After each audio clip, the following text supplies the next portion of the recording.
Writing and study skills में आपका खैर मकदम है। मेरा नाम अनीसा फरोग।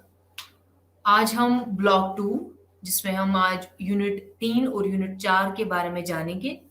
यूनिट 3 का अनुमान है राइटिंग अ कंपोजिशन, यानी कंपोजिशन लिखना। हमारे इस यूनिट का साखत कुछ इस तरह है। सबसे पहले हम इस यूनिट के मकासद को देखते हैं, फिर हम थोड़ा तारुफ देंगे इस यूनिट का। उसके बाद हम साखत की इकसाम क्या है उसके बारे में जानेंगे। फिर हम एक्सपोजिटरी कंपोजिशन, आर्गुमेंटेटिव कंपोजिशन जिसको हम इस्तिलाही तरकीब कहते हैं, बयानिया तरकीब, वजाहती तरकीब, अपनी कंपोजिशन लिखने से पहले करने के इकदामात यानी स्टेप्स, जिसमें हम अपने मौजू पर फैसला करें यानी decide on your topic, limit your topic, gather and arrange the information collected यानी जमा की गई मालूमात को जमा और तरतीब दे, अपना खाका बनाए। फिर हम अपनी तरकीब लिखने से पहले जहन में रखने वाले अवामिल, जिसमें हम आगाज, बॉडी, इख्तिताम, नजरसानी और उसके बाद हम इस यूनिट का खुलासा करते हैं। तो सबसे पहले हम इस यूनिट के मकासद पे नजर डालते हैं। इस यूनिट में हम समझेंगे कि जो राइटिंग कंपोजिशन है उसका स्ट्रक्चर क्या है, उसका नेचर क्या है, मुख्तलिफ किस्म के मरकबात क्या हैं और कंपोजिशन लिखने के मुख्तलिफ जो स्टेप्स हैं वो क्या हैं, इसके बारे में हम इस यूनिट में बात करेंगे। तो सबसे पहले तारुफ देते हैं हम इस यूनिट का। एक मरकब यानी जिसको हम कंपोजिशन कहते हैं, वो एक मुकम्मल बनाने के मंसूबे के मुताबिक एक हिस्सों को एक साथ डालने का अमल है। यानी मरकब जो है ये एक पोइम भी हो सकती है, ये एक म्यूजिक भी हो सकता है, पीस ऑफ म्यूजिक हो सकता है, स्कल्पचर हो सकता है, ये पेंटिंग भी हो सकती है। हम इसमें राइटिंग के लिहाज से हम बात करेंगे। जैसे कि हमने पिछले यूनिट में देखा कि पैराग्राफ जो है वो किस तरह से बनाया जाता है, पैराग्राफ के इकसाम क्या है, किस तरह से पैराग्राफ जो है वो किया जाता है, किस तरह से खत्म किया जाता है, पैराग्राफ का स्ट्रक्चर कैसा होता है। जो पैराग्राफ है वो कंपोजिशन का एक हिस्सा है, यानी कंपोजिशन जो है वो बहुत सारे पैराग्राफ्स का बना हुआ होता है और हर पैराग्राफ में हम मुख्तलिफ पहलू से हम बात करते हैं किसी मौजू के मुताबिक। उसके रिलेटेड हम मुख्तलिफ पहलुओं को हम डिस्कस करते हैं, मुख्तलिफ पहलू से हम उसको डिस्कस करते हैं। तो उसमें बहुत सारे पैराग्राफ्स जो हैं शामिल हैं, एक से ज़्यादा कहीं ज़्यादा पैराग्राफ्स होते हैं। तो पैराग्राफ जो है ये कंपोजिशन का एक हिस्सा है। अब हम इस यूनिट में देखते हैं कि मुख्तलिफ किस्म के मरकबात जो हैं वो क्या हैं, उनकी ऑर्गेनाइजेशन हम किस तरह से करते हैं, यानी कंपोजिशन की जो ऑर्गेनाइजेशन होती है, उसका जो स्ट्रक्चर होता है, उसके बारे में हम बात करेंगे। और हम कुछ टिप्स के बारे में जानेंगे कि किस तरह से कंपोजिशन जो है वो लिखा जाता है। अब हम देखते हैं साखत की इकसाम यानी टाइप्स ऑफ कंपोजिशन जो है वो क्या है। अक्सर कंपोजिशन जो है वो 4 हिस्सों में, उसको हर किस्म में अपना अपना एक एक इंडिविजुअल सा स्टाइल है, एक इंडिविजुअल राइटिंग स्टाइल है। उसकी जो ऑर्गेनाइजेशन है, उसका जो पैटर्न है, वो हर किसी का अपना अपना एक अलग सा पैटर्न है। यानी कंपोजिशन में अगर 4 हिस्से हैं, 4 टाइप्स हैं, तो हर टाइप में अपनी एक राइटिंग स्टाइल होती है। हर टाइप में, हर हिस्से में ऑर्गेनाइजेशन का एक पैटर्न होता है, उसका स्ट्रक्चर जो है वो डिफरेंट रहता है। जैसे हम कुछ एग्जाम्पल्स लेते हैं, कुछ 2 टॉपिक्स हैं। जैसे पहला topic, do you think that the home maker leads a more pleasant life than a career woman. और दूसरा टॉपिक है माई मोस्ट एम्ब्रेसिंग मोमेंट। ये दो टॉपिक्स हैं। इन दो टॉपिक्स को अगर हम देखते हैं, दोनों का जो कंपोजिशन राइटिंग है वो डिफरेंट हो सकती है। पहला टॉपिक जो है, do you think that the home maker leads a more pleasant life than career woman. इसमें इसमें जो सजेशन, ये एक डिस्कशन टाइप का एक कंपोजिशन है। इसमें डिस्कशन कर सकते हैं इस टॉपिक पे। दूसरा जो टॉपिक है, माई मोस्ट एम्बेरसिंग मोमेंट, यानी इसमें पर्सनल एक्सपीरियंस जो है वो डिस्कस किया जाएगा। ये एक पर्सनल टॉपिक है, ये एक नैरेटिव टाइप ऑफ मोमेंट है। नरेशन इसमें कही जाएगी, एक नैरेटिव टाइप है। इसका मतलब कि हर कोई कंपोजिशन जो है ये एक दूसरे से मुख्तलिफ होते हैं। ये कुछ नरेशंस जो हैं या तो डेस्क्रिप्टिव हो सकते हैं, कुछ नरेशंस नैरेटिव टाइप हो सकते हैं, कुछ कंपोजिशन नैरेटिव टाइप्स हो सकते हैं, कुछ आर्ग्यूमेंटेटिव टाइप हो सकते हैं, या कुछ एक्सपोजिटरी कंपोजिशन भी हो सकते हैं। तो ये सब जो है ये टॉपिक पे डिपेंड होता है कि कंपोजिशन जो है उसका जो स्ट्रक्चर है वो कैसा हो सकता है। हम एक और एग्जाम्पल लेते हैं। टॉपिक है growing up to be a dog.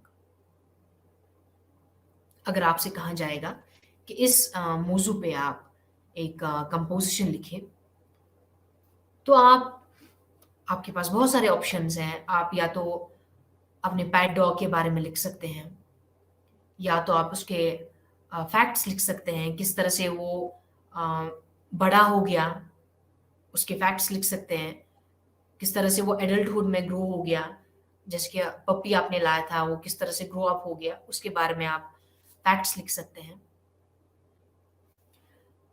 अगर आप इस टॉपिक के रिलेटेड आप अपने पेट के बारे में लिख रहे हैं, यानी पेट को डिस्कस कर रहे हैं, अपने पेट को डिस्कस कर रहे हैं, तो फिर वो एक नैरेटिव स्टोरी है, यानी वो एक नैरेटिव कंपोजिशन बन जाएगा। लेकिन अगर आपने इस टॉपिक के रिलेटेड अपने पपी के ग्रोथ के बारे में लिखा, उसके फैक्ट्स के बारे में लिखा, तो फिर वो एक एक्सपोजिटरी कंपोजिशन बन जाएगा। अगर आपने इस टॉपिक के रिलेटेड आपने अपने पेट के बारे में एक डिस्क्रिप्शन दी है, तो उसको हम डिस्क्रिप्टिव कंपोजिशन कहते हैं। अगर आपने इस टॉपिक के रिलेटेड आपने ये लिखा कि किस तरह से आपका जो डॉग है वो बाकी एनिमल्स से बेस्ट है, तो फिर वो एक आर्ग्यूमेंटेटिव कंपोजिशन बन जाएगा। यानी ये टॉपिक पे भी डिपेंड होता है। ये राइटर की थॉट्स पे भी, आइडियाज पे भी डिपेंड होता है कि वो किस तरह से इस टॉपिक को इलाबोरेट करे, किस तरह से इस टॉपिक को लिखे। वो या इन इस पर्टिकुलर टॉपिक को वो चार हिस्सों में चार डिफरेंट तरीकों से इसको लिख सकता है। यानी नैरेटिव कंपोजिशन इसका बना सकता है, एक्सपोजिटरी कंपोजिशन इसका बना सकता है, डेस्क्रिप्टिव कंपोजिशन हो या आर्गुमेंटेटिव कंपोजिशन भी बना सकता है। हर इस टाइप जो है, ये जो टाइप्स हैं कंपोजिशन लिखने के, तो इन हर किसी टाइप में एक यूनिक ऑर्गेनाइजेशन है। किस तरह से थॉट्स को किस तरह से लॉजिक वे में इसको रखा जाता है, किस तरह से लॉजिकल सीक्वेंस जो है इसको फॉलो किया जाता है, कौन सी टाइप्स जो हैं टेक्निक्स के उनको फॉलो किया जाता है। यानी हर किसी जो टाइप ऑफ कंपोजिशन है उसका एक अपना यूनिक पैटर्न है, यूनिक स्टाइल है, यूनिक राइटिंग स्टाइल है, यूनिक कंपोजिंग स्टाइल है। तो सबसे पहले हम बात करते हैं एक्सपोजिटरी कंपोजिशन। एक्सपोजिटरी कंपोजिशन जो है इसमें लिखा जाता है कि किस तरह से अ, या किसी टॉपिक को किस तरह से एक्सप्लेन किया जाता है। एक पर्टिकुलर टॉपिक के बारे में अगर एक्सपोजिटरी कंपोजिशन लिखा गया है, तो यानी उस कंपोजिशन उस टॉपिक के रिलेटेड या उस टॉपिक को एक्सप्लेन किया गया है, उस टॉपिक के बारे में इंफॉर्मेशन दी गई है, या उस टॉपिक को एक क्लैरिफाई वे में उसके उसके बारे में कहा गया है, तो फिर हम उसको एक्सपोजिटरी टेक्स्ट कहते हैं। एक्सपोजिटरी टेक्स्ट में रीडर को पर्सुएड किया जाता है, एक अ, एक कैची वे में उसको लिखा जाता है, यानी उसकी जो इनिशियल स्टेटमेंट है, इनिशियल जो स्टेज है, इनिशियल राइटिंग है, उसको एक कैची वे में लिखा जाता है ताकि जो रीडर है उसको एक वो मुतासिर हो उसको आगे पढ़ने के लिए। तो इस तरह से जो राइटर है इन टेक्निक्स का इस्तेमाल करता है। इन टॉपिक्स इस एक्सपोजिटरी टेक्स्ट में फैक्ट्स भी लिखे जाते हैं। यूजुअली जो राइटर हैं वो डायरेक्ट मैनर का इस्तेमाल करता है। वो थीम के अराउंड जो है उस पैराग्राफ्स को ब्रेक करता है और अपनी व्यूज़ जो हैं, अपनी व्यूज़ भी वो इस कंपोज़िशन में दे सकता है, यानी एक्सपोजिटरी टेक्स्ट में दे सकता है। अब हम बात करते हैं argumentative text, argumentative composition. Argumentative composition जो है इसमें राइटर जो है वो एक रीजंस देता है, स्टेटमेंट्स ऑफ रीजंस देता है, डिडक्शन करता है, इंडक्शन करता है, या इवैल्यूएट करने की कोशिश करता है, एविडेंस देने की कोशिश करता है, या इंफॉर्मेशन को इन्फर करता है, या कुछ आइडियाज को सपोर्ट करता है, कुछ स्टेटमेंट्स को सपोर्ट करता है, कुछ ओपिनियंस को सपोर्ट करता है, डिसअप्रूव करता है, या किसी टॉपिक के रिलेटेड जो है वो एक आर्गुमेंट क्रिएट कर सकता है, एविडेंस के बेसिस पे लॉजिक फॉलो करके एक रीडर के लिए एक परसुएड जो है रीडर को परसुएड करता है आगे पढ़ने की, इस टेक्स्ट को आगे बढ़ने की, तो हम उसको आर्गुमेंटेटिव कंपोजिशन कहते हैं। इसके बाद नैरेटिव कंपोजिशन।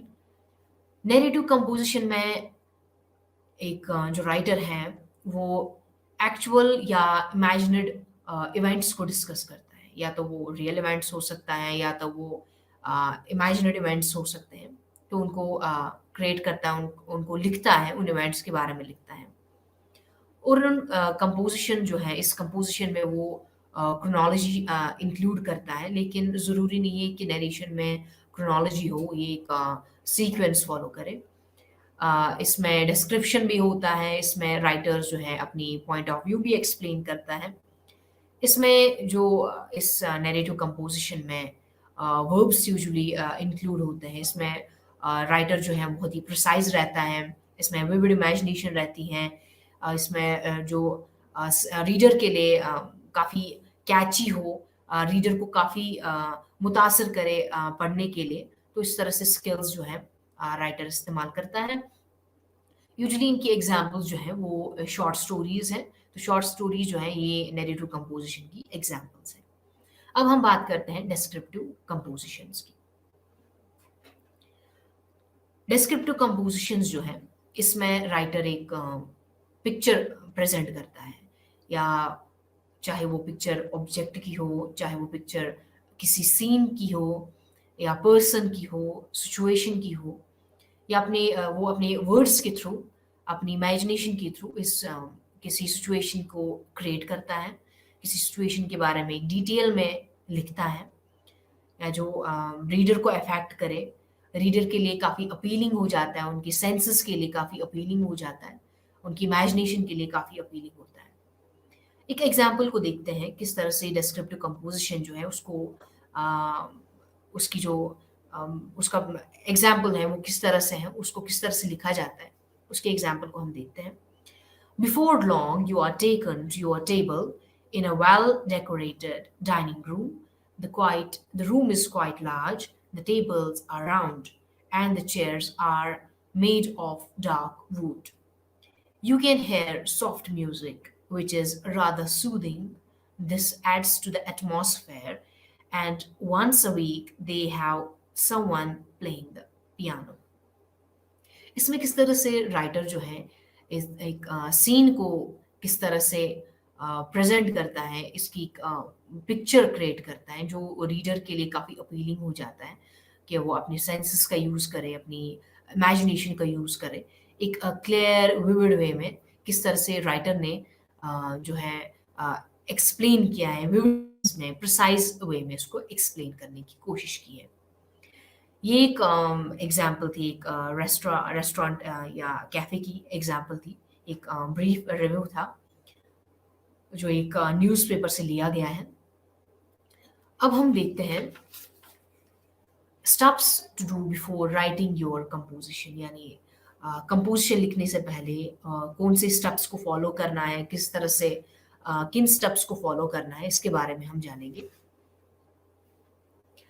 जैसे कि हमने इससे पहले जाना कि जो कंपोज़िशन है, इसमें ये एक ऑर्गेनाइज़्ड स्ट्रक्चर होता है, एक ऑर्गेनाइज़्ड पीस होता है, पीस ऑफ इन्फॉर्मेशन होती है, जिसमें इंट्रोडक्शन होती है, जिसमें बॉडी होती है और जिसमें एंडिंग भी होता है।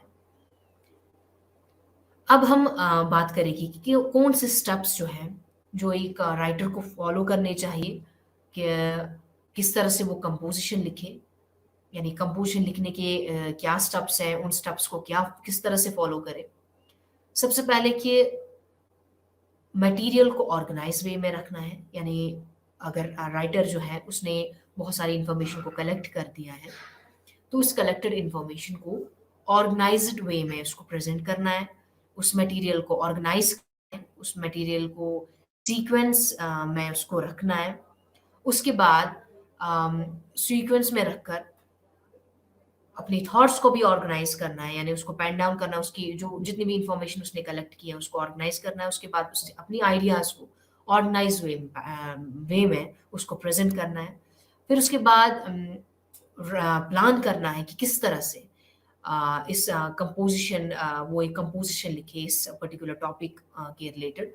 जैसे ही उसने डेटा कलेक्ट किया, उस डेटा को ऑर्गेनाइज़ वे में रखा, फिर उस ऑर्गेनाइज़्ड वे के बाद अपनी आइडियाज़ को अपनी इमेजिनेशन को एक ऑर्गेनाइज़्ड वे में उसको प्रेज़ेंट किया और उसके बाद अपना जो एक राइटिंग प्लान है, उसको क्रिएट किया।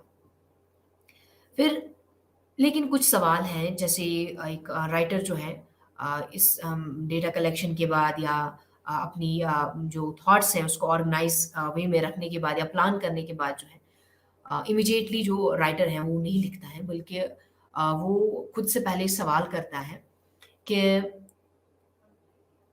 वो उसकी रीडर की जो उसकी रीडर्स क्या हो सकते हैं, यानी उसकी ऑडियंस जो है वो कौन है और वो क्यों लिख रहा है इस पर्टिकुलर टॉपिक के बारे में, वो क्यों लिख रहा है, उसको क्या चीज़ मुतासिर कर रहा है कि वो इस टॉपिक के रिलेटेड लिख रहा है, या उसके रीडर्स के लिए क्या वो रीडर्स के लिए ये पर्टिकुलर जो थीम है या पर्टिकुलर टॉपिक है वो इंटरेस्टिंग हो सकता है, या किस तरह से अगर एक राइटर जो है वो पर्टिकुलर स्टाइल का यूज़ कर रहा है, क्या वो पर्टिकुलर स्टाइल रीडर के लिए कैची हो सकता है, रीडर के लिए अपीलिंग हो सकता है।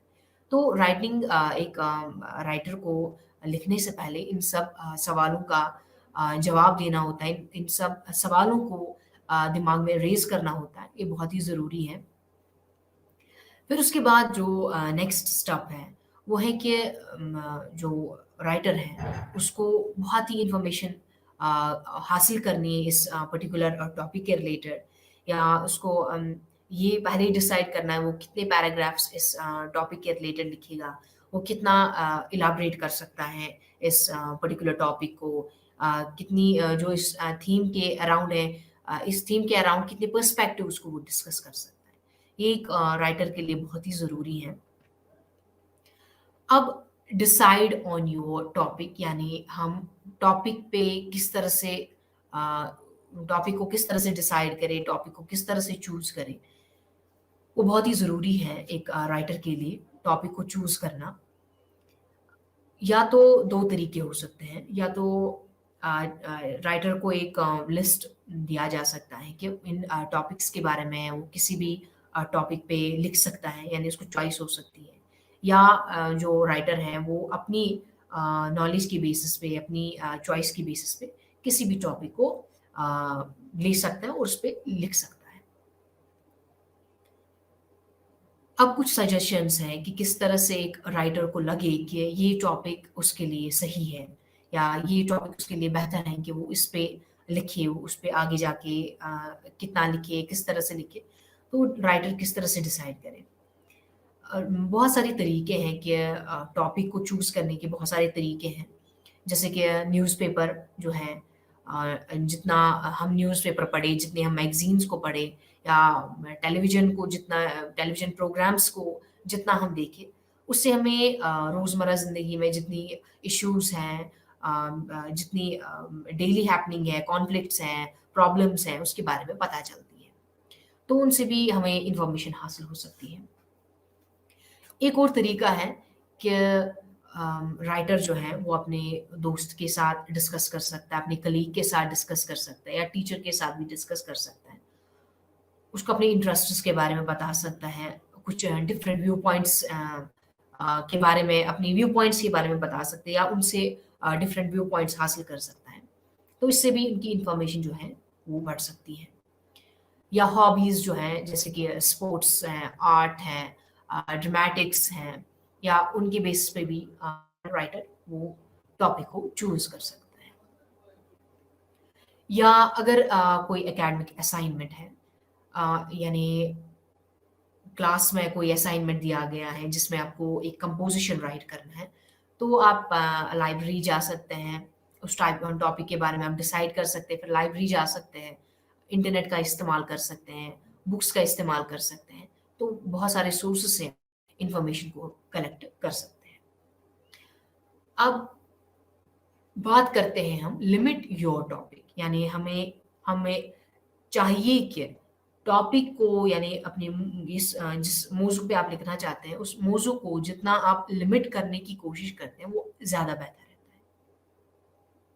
यानी टॉपिक जो है वो ज़्यादा जनरल भी नहीं होना चाहिए, क्योंकि अगर ज़्यादा जनरल होगा यानी ब्रॉड एरिया इसमें ये एक ब्रॉड एरिया को डिस्कस करता है, इसमें काफ़ी एक्सपीरियंस की भी ज़रूरत होती है।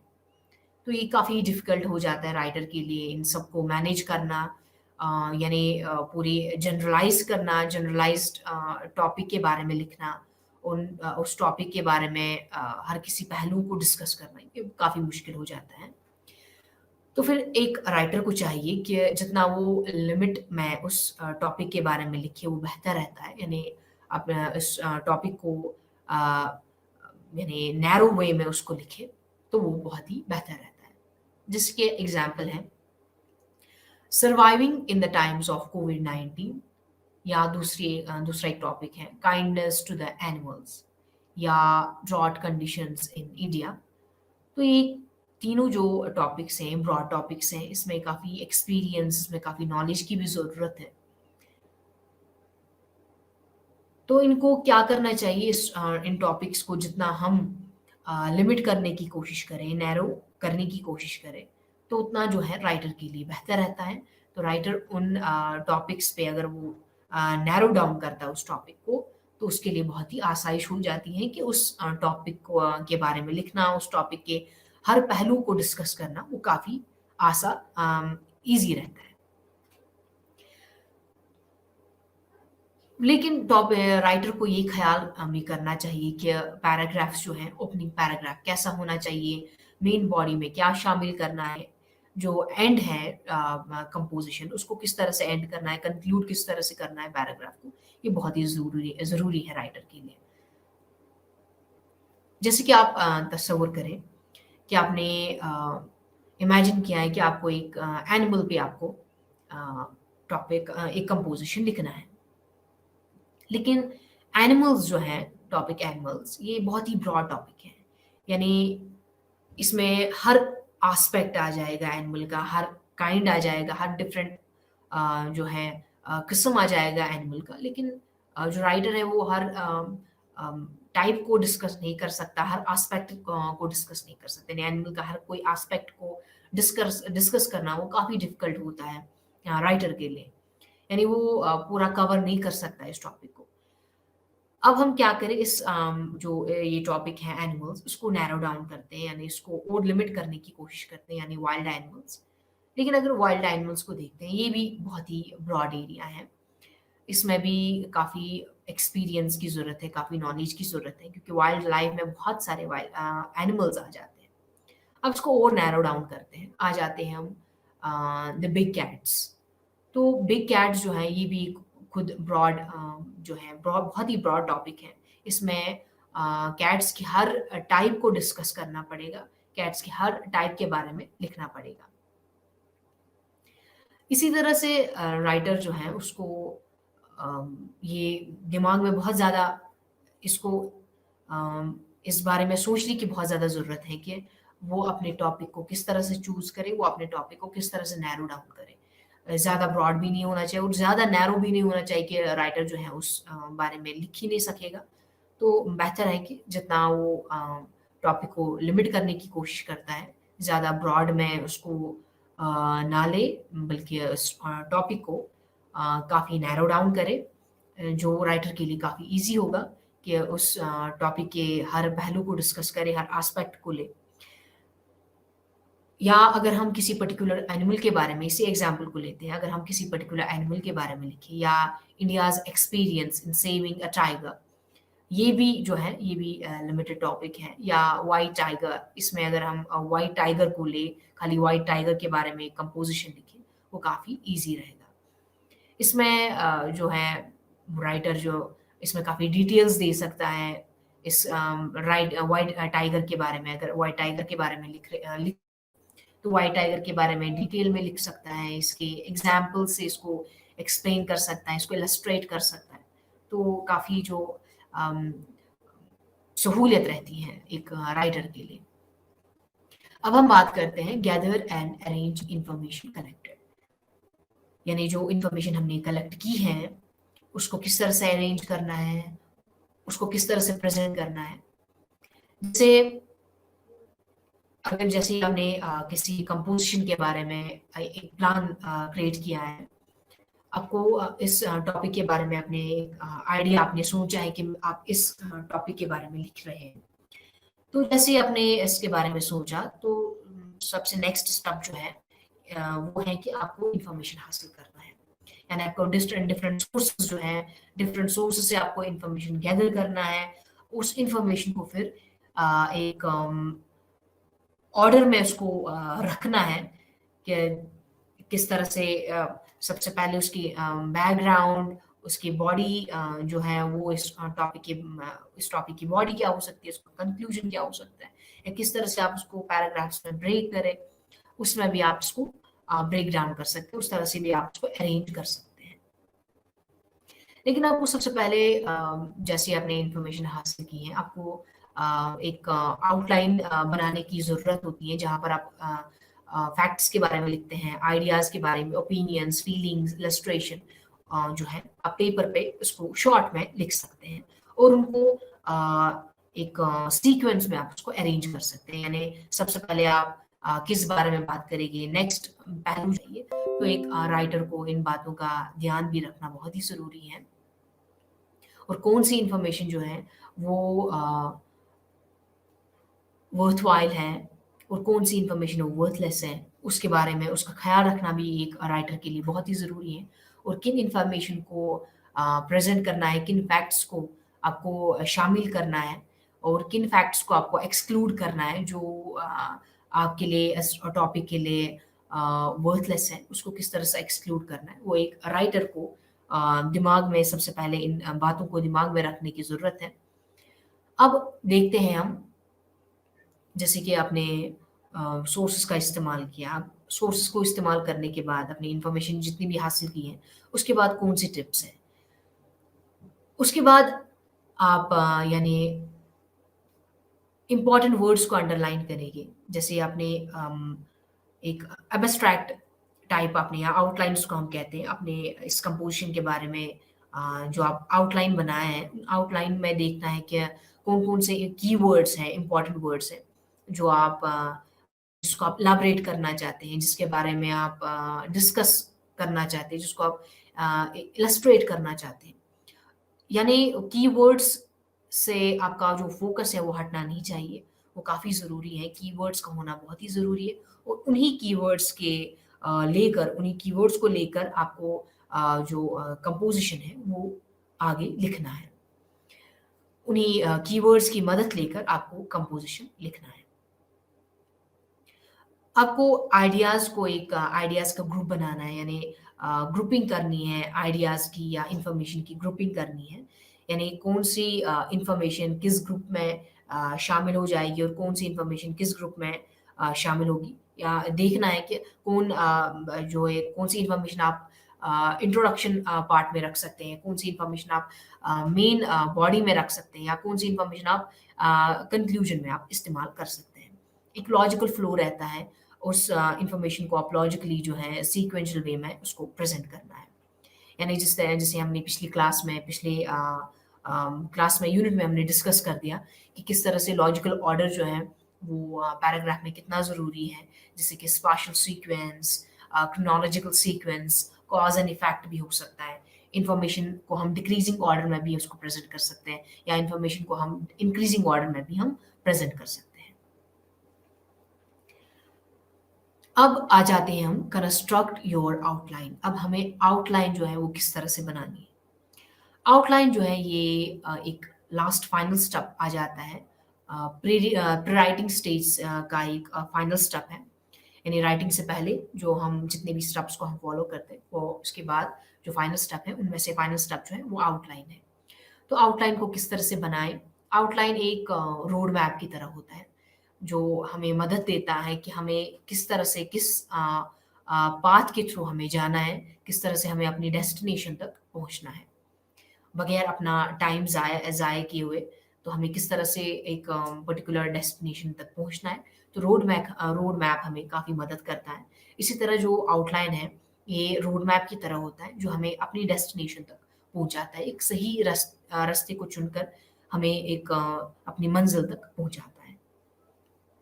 यानी अगर आपने आउटलाइन को प्रिपेयर किया, आपको फिर से अपने आइडियाज़ को फिर से देखना नहीं है, बल्कि जैसे आपने आउटलाइन क्रिएट किया, वो एक आपका आइडिया ही रहता है शॉर्ट में कि किस तरह से क्या शामिल करना चाहते हैं आप इस कंपोज़िशन में। इससे आपको मदद मिलती है कि आप रास्ते से भटक नहीं जाते हैं अगर आपने आउटलाइन बनाया है। आउटलाइन आपको बहुत तरीकों से मदद मिलती है। यानी आपको एक ट्रैक पे रहते हैं आप। आप अपने पॉइंट्स को अ आप अपने पॉइंट्स को रिपीट नहीं करते हैं, बल्कि आप वेरी स्पेसिफिक रहते हैं इस आउटलाइन से कि मुझे क्या लिखना है, किन बातों को इंक्लूड करना है, किन आइडियाज़ को एक्सप्रेस करना है, किस तरह से इलैबोरेट करना है, क्या डिस्कस करना है। तो ये काफ़ी जो है ये यूज़फुल रहता है। तो हर एक राइटर को चाहिए कि वो इन्फॉर्मेशन हासिल करने के बाद जो है उसको अरेंज करने के बाद फिर आउटलाइन बनाए। यानी एक प्री राइटिंग स्टेज का एक फाइनल स्टेप रहता है।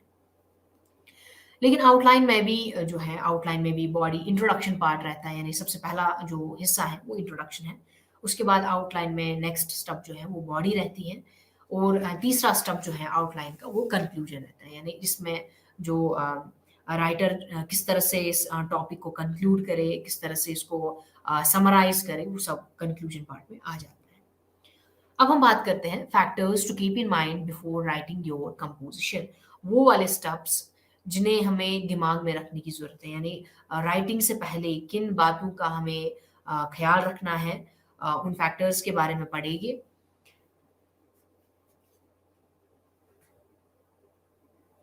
जैसे आपने समझा कि कंपोज़िशन किस तरह से लिखना है, कंपोज़िशन के पार्ट्स हैं, यानी बिगिनिंग पार्ट यानी introduction part, body part, conclusion part. आपको फिर इन जैसे आपने आउटलाइन में स्टेप्स को ब्रेक किया, यानी आउटलाइन को ब्रेक किया, beginning, introduction, body and conclusion में इसको ब्रेक किया। फिर इंट्रोडक्शन में आपको पैराग्राफ्स जो हैं वो किस तरह से आपको प्रेज़ेंट करने हैं, पैराग्राफ्स किस तरह से लिखना है, इंट्रोडक्टरी पार्ट किस तरह से होना चाहिए। इंट्रोडक्टरी पार्ट जो है यानी बिगिनिंग पार्ट जो है, वो उसको हम इंट्रोडक्टरी पैराग्राफ भी कहते हैं, उसको हम ओपनिंग पैराग्राफ भी कहते हैं, उसको हम इंट्रोडक्शन भी कहते हैं। ये इंट्रोडक्शन जो है ये एक से ज़्यादा सेंटेंस का हो सकता है या 2 सेंटेंसेस भी शामिल हो सकते हैं या बहुत सारे सेंटेंसेस का बना हुआ होता है। इंट्रोडक्शन में ये एक यानी टॉपिक को डिस्कस करता है, टॉपिक के बारे में कहता है, इंट्रोड्यूस करता है टॉपिक को, यानी थीम को एक्सप्लेन करता है, जो बिगिनिंग पार्ट में यूजुअली आता है, जिस तरह से हमने पिछले क्लास में डिस्कस किया कि पैराग्राफ में जो टॉपिक सेंटेंस होता है, टॉपिक सेंटेंस जो है ये तो या तो बिगिनिंग पार्ट में आ सकता है पैराग्राफ के अंदर, या मिडल पार्ट में, या फाइनल पार्ट में। इसी तरह जो इंट्रोडक्शन है ये बिगिनिंग पोर्शन में आता है, लेकिन इंट्रोडक्शन का जो टॉपिक सेंटेंस है ये कहीं पर भी शामिल हो सकता है, ये कहीं पर भी आ सकता है, या तो पैराग्राफ के इस इंट्रोडक्टरी पैराग्राफ के इनिशियल वाले सेंटेंस पे, या मिडल वाले सेंटेंस पे, या तो फाइनल वाले सेंटेंस पे।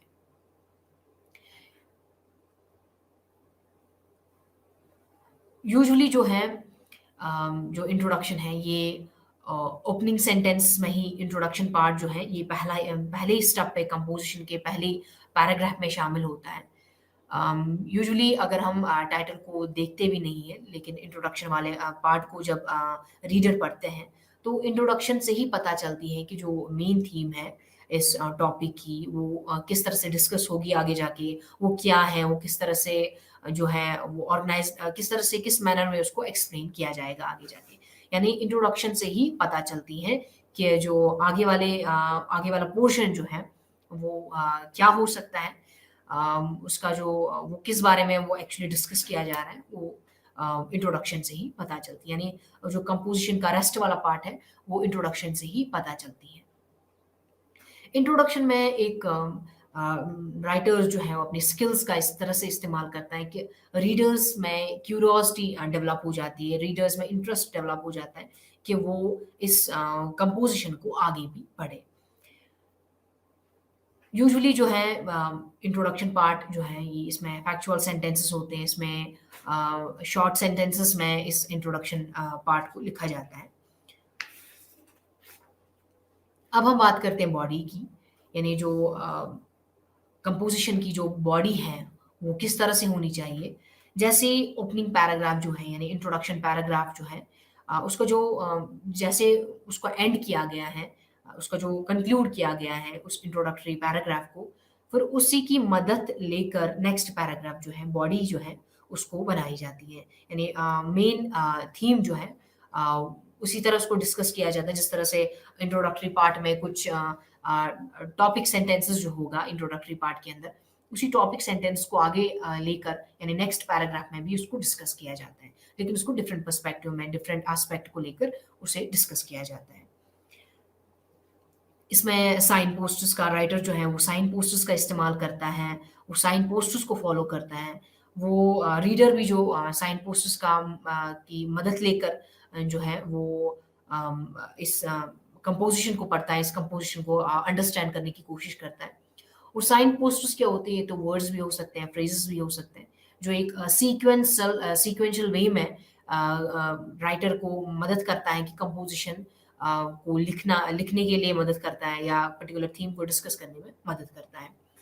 अक्सर जो साइन पोस्टर्स हैं वो इस तरह से एक्सप्रेशन होती हैं जैसे firstly, in the first place, secondly, further, for example, ये कुछ साइन पोस्टर्स हैं जो राइटर अपनी कंपोजिशन में अक्सर इस्तेमाल करते हैं।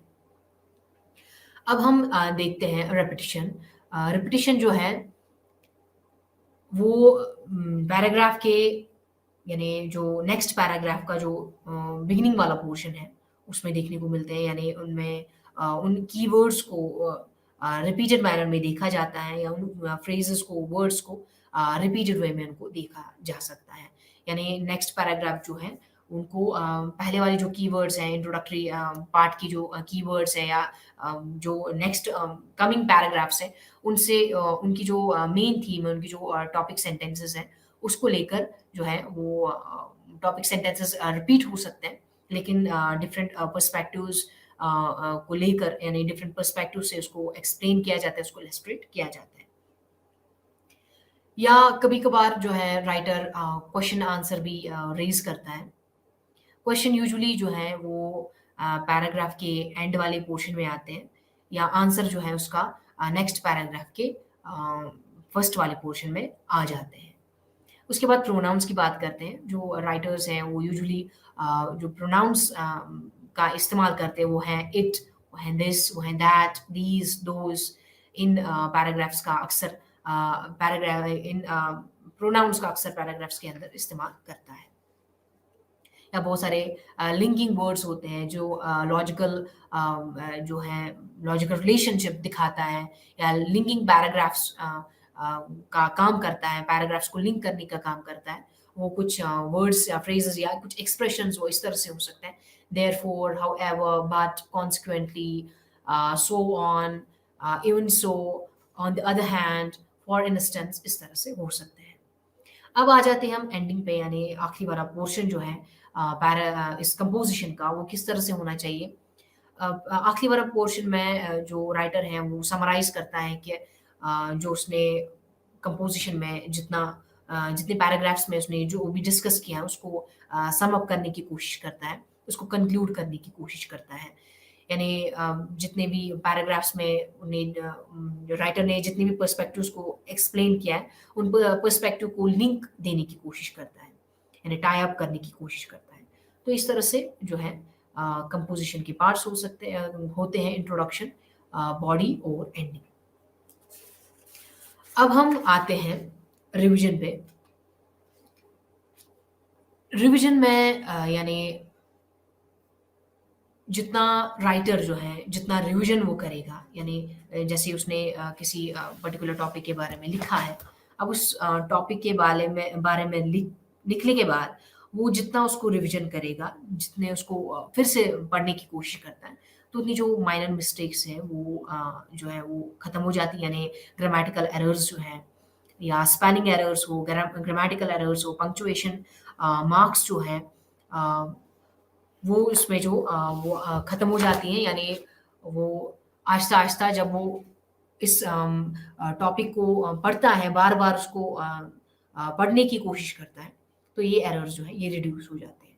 या एक और तरीका है कि इन एरर्स को रिड्यूस करने का, एक बेस्ट तरीका ये है कि अगर राइटर जो है अपनी इस रिटन पीस को अगर वो अपनी फ्रेंड को दे या अपने किसी टीचर को दे, जिससे उस टीचर को यानी एक थर्ड पर्सन को दे, जिसे इस टॉपिक के बारे में बहुत कम आइडिया हो, यानी एज अ थर्ड पर्सन इस जो वे ऑफ स्पीकिंग जो है, यानी आइडियाज़ जो हैं वो उसको यानी वो ईज़िली उसको अंडरस्टैंड करने की कोशिश करता है। ईज़िली उसको अंडरस्टैंड हो जाता है कि क्या राइटर ने सही तरीके से जो है इसको लिखा है, सही तरीके से उसको प्रेज़ेंट किया है। कहीं पर यानी आइडियाज़ में गैप्स तो नहीं है या कहीं पर सीक्वेंस जो है वो फ़ॉलो नहीं हो रहा है। एक थर्ड पर्सन जो है वो एक बेहतर आइडिया दे सकता है कि वो एक बेहतर डिसीज़न ले सकता है इस टॉपिक के रिलेटेड। तो बेहतर यही होता है अगर राइटर जो है किसी थर्ड पर्सन को ये अपना ये जो ये पीस ऑफ राइटिंग जो है किसी थर्ड पर्सन को दे, तो उससे काफ़ी आइडियाज़ उसको मिलते हैं, उसको अपने इस पर्टिकुलर पीस ऑफ राइटिंग पे काफ़ी कॉन्फिडेंट हो जाता है कि क्या उसने सही लिखा है, गलत, या कहीं पर कोई मिस्टेक जो होती है वो निकल आती है। अब इसका हम सम अप करते हैं, यानी इसको खुलासा करते हैं इस यूनिट का। इस यूनिट में हमने देखा कि कंपोज़िशन के कितने पार्ट्स होते हैं, यानी बिगिनिंग है, मिडल पार्ट है और एंड वाला पार्ट है। बिगिनिंग जिसको हम इंट्रोडक्टरी पार्ट कहते हैं, मिडल पार्ट जिसको हम मेन बॉडी कहते हैं और एंड पार्ट जिसको हम कंक्लूजन कहते हैं। तो बिगिनिंग पार्ट में किस तरह से एक राइटर को रीडर्स के लिए एक अटेंशन क्रिएट करना है, एक इंटरेस्ट क्रिएट करना है, किन स्किल्स का इस्तेमाल करना है, ये हमने डिस्कस किया है इस यूनिट में। और इस यूनिट में हमने ये भी देखा कि जो बॉडी कंपोजिशन की जो बॉडी है उसमें उसको किस तरह से उसको इलाबरेट किया जा सकता है, इलस्ट्रेशन के थ्रू, एग्जांपल्स के थ्रू, डिस्क्रिप्शन वे में उसको उन टेक्निक्स का इस्तेमाल करके उसको एक्सप्लेन किया जा सकता है। और एंडिंग जो है यानी उसमें राइटर जो है ये सडनली एंड नहीं करना चाहिए टॉपिक को, यानी टॉपिक सडनली एंड नहीं होना चाहिए, बल्कि राइटर को एक सिमिलर टेक्निक्स का इस्तेमाल करके टॉपिक को एंड करना चाहिए। तो ये हमने इस यूनिट में डिस्कस किया। अब हम देखते हैं यूनिट 4, जिसका अनुमान है डिफरेंट टाइप्स ऑफ राइटिंग, यानी राइटिंग के लिखने के तहरीर की मुख्तलिफ अक़साम। इस यूनिट का साख़त कुछ इस तरह है। सबसे पहले हम इस यूनिट के मकासद को देखते हैं, फिर हम इस यूनिट का तारुफ़ देंगे, तहरीर की मुख्तलिफ अक़साम पर बात करेंगे, फ़ॉर्म भरना यानी फिलिंग अप फॉर्म्स, मालूमात की मुंतकली यानी ट्रांसफ़र इन्फॉर्मेशन को ट्रांसफ़र करना, डायरीज़, डायलॉग्स, खतूत, ईमेल्स, अ, रिपोर्ट्स के बारे में हम बात करेंगे, तहरीर की फ़ॉरम जो है इसके बारे में बात करेंगे और आखिरकार इस यूनिट का खुलासा करेंगे।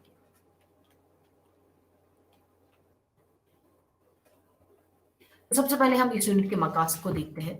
इस यूनिट में हम जानेंगे कि डिफरेंट टाइप्स ऑफ जो राइटिंग है, राइटिंग की मुख्तलिफ इकसाम क्या हैं, उनके फीचर्स क्या हैं, उनकी प्रैक्टिस में उनको किस तरह से लेना है।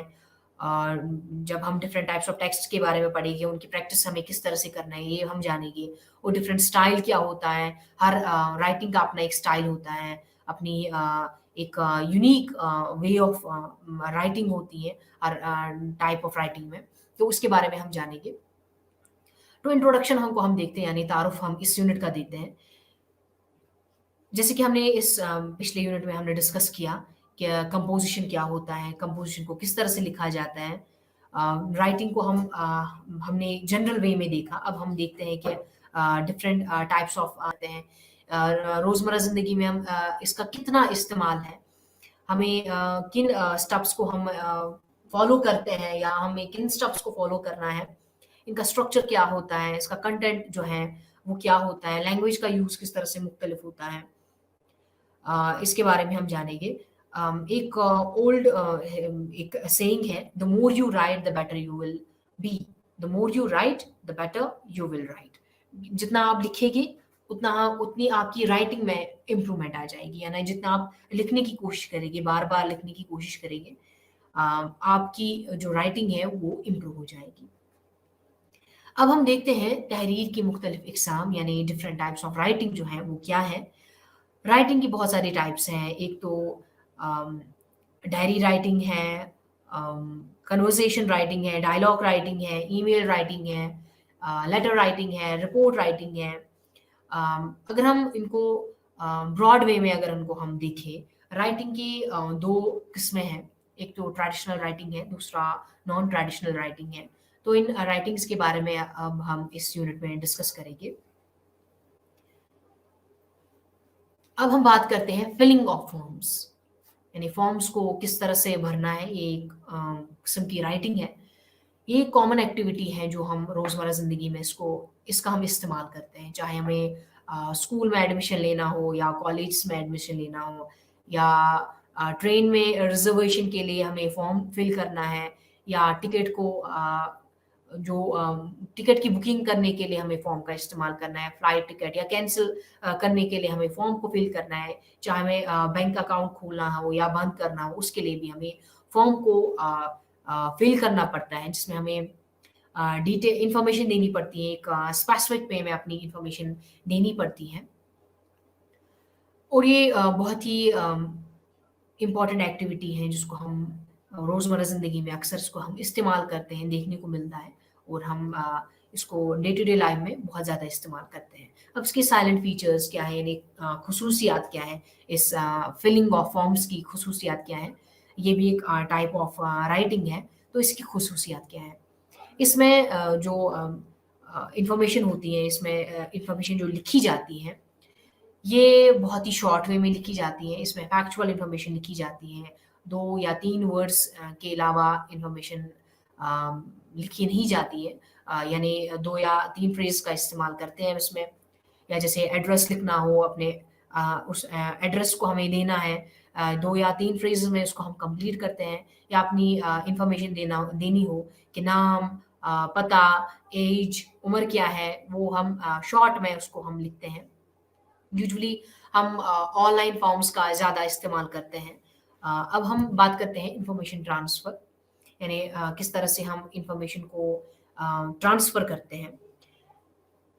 या यूजुअली पैराग्राफ्स की इन्फॉर्मेशन को, कोई इन्फॉर्मेशन जो पैराग्राफ में लिखी हुई होती है, उस इन्फॉर्मेशन को किस तरह से फ्लो चार्ट में उसको उसको ट्रांसफ़र करना है, या कोई इन्फॉर्मेशन जो है जो चार्ट्स में दी गई है, जिसका एक स्ट्रक्चर बनाया गया है, ग्राफ़िकल स्ट्रक्चर बनाया गया है, या टेबल्स में हो, चार्ट में हो, उस इन्फॉर्मेशन को पैराग्राफ में किस तरह से कन्वर्ट करना है, उसको हम इन्फॉर्मेशन ट्रांसफ़र कहते हैं।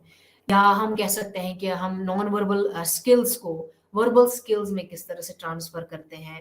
हम यूजुअली इस टाइप की ट्रांसफ़र को हम रोज़मर्रा ज़िंदगी में हम इस्तेमाल करते हैं। या क्लासरूम सिचुएशन में हम इस टाइप की ट्रांसफ़र को हम यूजुअली देखते हैं। जैसे कि यहाँ पर एक एग्ज़ाम्पल है। ये एक फ्लो चार्ट में एक इन्फॉर्मेशन दी गई है। इस चार्ट को एक्चुअली एक पैराग्राफ है। इस पैराग्राफ को किस तरह से चार्ट में इसको रखा गया है, इसको ग्राफ़िकल फॉर्म में इसको रखा गया है। इन्फॉर्मेशन को मैं पढ़ती हूँ। I study in Tejas Vidyalaya in front of my school there is a park near Atmad Yuti Park, and behind it is a huge playground where the Garba festival is held. To the right of my school, there's a huge supermarket, big bazaar, and next to it is the Center Square Mall. On the left of the school is the big building which houses the famous Meridian Hospital. The graphic appears prepared will look something like on the picture drawn below. So here is the picture. यहाँ पर एक picture है जहाँ पर जिसमें पूरी information दी गई है तेजस विद्यालय स्कूल जो है यहाँ पर। तो इसके लेफ्ट वाले साइड में जो है वो मेरिडियन हॉस्पिटल है, राइट वाले साइड में है बिग बाजार, सेंटर स्क्वायर मॉल, और उसके नीचे वाले साइड में एक पार्क है, ऊपर वाले साइड में एक प्लेग्राउंड है। तो इस जो पैराग्राफ में इंफॉर्मेशन दी गई है उसको हमने किस तरह से एक ग्राफिकल फॉर्म में इसको प्रेजेंट किया है। तो इस तरह से इंफॉर्मेशन को हम ट्रांसफर कर सकते हैं। अब हम दूसरा देखते हैं। Let us show how to write a more difficult but an interesting piece which would be useful in an academic life. In academic life में ये काफ़ी difficult type है graphics का। तो इसको इस graphical information को किस तरह से हमें paragraph में convert करना है। तो सबसे पहले इसमें दिया गया है कि type of vision problems। उसके बाद type of vision problem को दो हिस्सों में तकसीम किया गया है। तो पहले वाले हिस्से में दिखाया गया है कि most common adult vision problems, यानी एडल्ट्स में कौन सी विजन प्रॉब्लम देखने को मिलती हैं, और दूसरे वाले हिस्से में दिखाया है कि बच्चों में ज़्यादा जो विजन प्रॉब्लम है वो कौन सी है। फिर इस पहले वाले पोर्शन यानी एडल्ट विजन को किस तरह से टाइप्स में इसको बांटा गया है, यानी blurred vision, age related problem, glaucoma, cataract या डायबिटीज़, इस टाइप की प्रॉब्लम को दिखाया गया है। फिर जो बच्चों की प्रॉब्लम है इसमें भी टाइप्स दिखाए गए हैं। ब्लर्ड विजन है, क्रॉस्ड आइज़ है, लेज़ी आइज़ है। तो इनमें 3 टाइप्स हैं।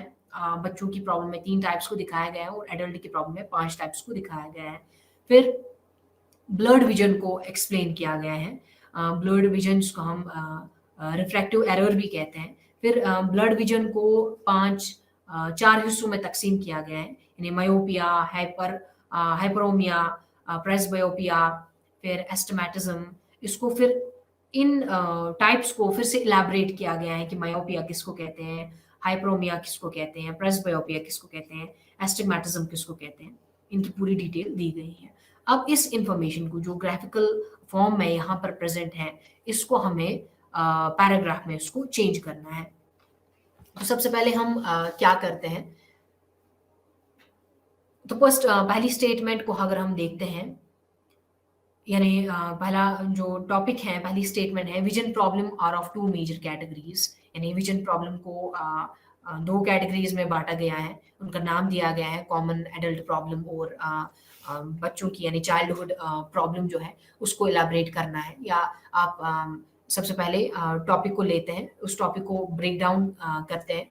टॉपिक को ब्रेक डाउन 2 हिस्सों में करना है, यानी एडल्ट की प्रॉब्लम और बच्चों की प्रॉब्लम। फिर एडल्ट की प्रॉब्लम को एक्सप्लेन करना है।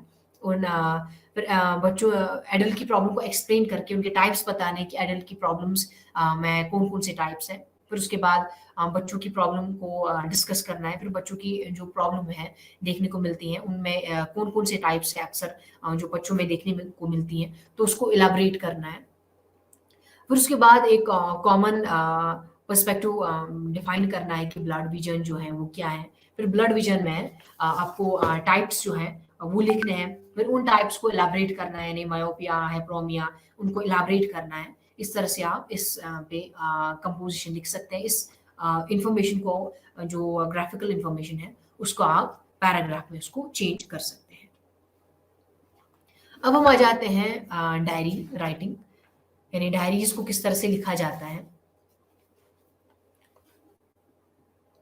तो डायरी जो है ये एक ज़ाती रिकॉर्ड है और इसके इसलिए डायरी का अंदराज आम तौर पर इनफरादी और ज़ाती होता है। तो या तो यूजुअली अक्सर देखा जाता है कि जो डायरी है ये पर्सनल इंफॉर्मेशन के लिए लिखी जाती है या अपनी पर्सनल इंफॉर्मेशन दी जाती है इस डायरी के अंदर, या अम, जो है डायरी में, लेकिन डायरी में कोई ऑर्गेनाइजेशन नहीं रहती है। इसमें बहुत सारे वर्ड्स जो हैं वो मिसिंग रहते हैं, यानी एब्रिवेटेड फॉर्म का इस्तेमाल ज़्यादा किया जाता है। इसमें जिस तरह से राइटर के दिमाग में जिस तरह से जो आइडियाज़ क्रिएट हो जाते हैं वो उस डायरी में लिखा जाता है। तो इसमें कोई सीक्वेंस नहीं रहता है। इसमें मैनर, इसमें जो लॉजिकल सीक्वेंस या कनेक्शन जो है आपस में थॉट्स का कनेक्शन जो है वो देखा नहीं जाता है, यूजुअली उनको स्किप किया जाता है। यानी जिस तरह से राइटर के दिमाग में जिस तरह से आइडियाज़ क्रिएट हो जाते हैं उस तरह से वो डायरी पे लिखता है।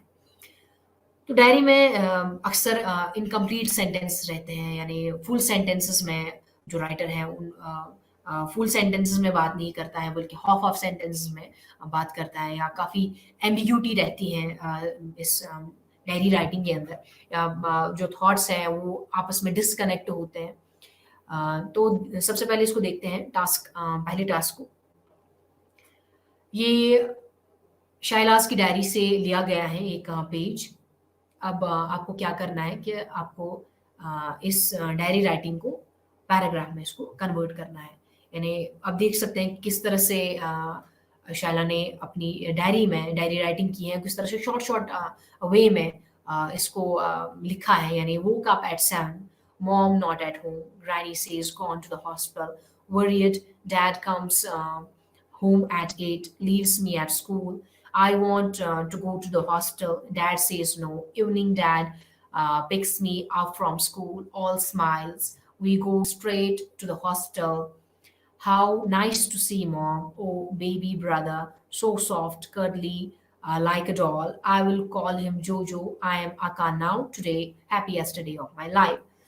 अब ये जो है ये शाइला की जो डायरी है वहाँ से ली गई है। ये एक डायरी राइटिंग है जिसमें आप देख सकते हैं किस तरह से शॉर्ट वे में एब्रिवेटेड फॉर्म का इस्तेमाल किया है। बहुत सारे इनकम्प्लीट सेंटेंसेस हैं, लेकिन जो मीनिंग है वो क्लियरली हम इसका अंदाज़ा लगा सकते हैं कि क्या जो है डायरी राइटिंग में इसने क्या लिखा है। तो आपका ये एक एक्टिविटी है जो आपको करनी है। आप इस डायरी राइटिंग को एक पैराग्राफ में कन्वर्ट कर सकते हैं। नेक्स्ट आप देख सकते हैं कि एक एनी फ्रैंक की डायरी से लिया गया है। एक जो 13 साल की लड़की थी जिसने अपनी डायरी में एक उस दौर में उसने क्या-क्या फेस किया, अपने एक्सपीरियंस के बारे में बता रही है। तो किट्टी जो है अपनी इमेजिनेशन जो है इमेजिनरी वे में इसको एक्सप्रेस कर रही है, जिसने एनी फ्रैंक ने अपनी जो एक इमेजिनरी पर्सन का नाम किट्टी रखा है। आपका शुक्रिया।